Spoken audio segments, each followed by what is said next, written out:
അമേരിക്കയിൽ ടേക്ക് ഓഫിനിടെ ഒരു കാർഗോ വിമാനം തകർന്നു വീണു. വിമാനത്തിലുണ്ടായിരുന്ന 3 ജീവനക്കാർ കൊല്ലപ്പെട്ടു എന്ന വാർത്ത. കൂടുതൽ വിശദാംശങ്ങൾ എന്താണ് മധു വരുന്നത്? കാര്യം അമേരിക്കയിലൊക്കെ തന്നെ ഈ വിമാനങ്ങൾ ഇങ്ങനെ ഇടയ്ക്കിടയ്ക്ക് വീഴുന്നത് ഒരു സംഭവമാകുന്നു. കെൻഡിക്കയിലാണോ ഈ സംഭവം നടന്നത്?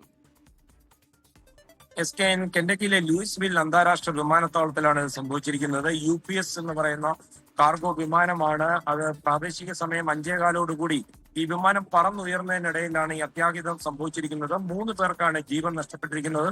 11 പേർക്കാണ് പരിക്കുകൾ ഉള്ളതെന്നാണ് ഏറ്റവും ഒടുവിൽ ലഭിക്കുന്ന റിപ്പോർട്ട്. ഇതിൽ ചിലരുടെ നില ഗുരുതരമാണ്.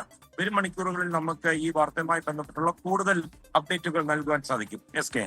Okay, thank you Madhu Kottarakkara. Times square, അമേരിക്കയിലെ ന്യൂയോർക്കിലെ ടൈംസ് സ്ക്വയറിൽ നിന്നാണ് മധു കൊട്ടാരക്കര നമുക്കൊപ്പം ചേർന്നത്. കൂടുതൽ ന്യൂയോർക്ക് മേയറുടെ തെരഞ്ഞെടുപ്പിന്റെ കൂടുതൽ വിവരങ്ങളുമായി മധു കൊട്ടാരക്കര വീണ്ടും മോർണിംഗ് ഷോയിൽ വരുന്നുണ്ട് ന്യൂയോർക്കിൽ നിന്ന് തത്സമയം.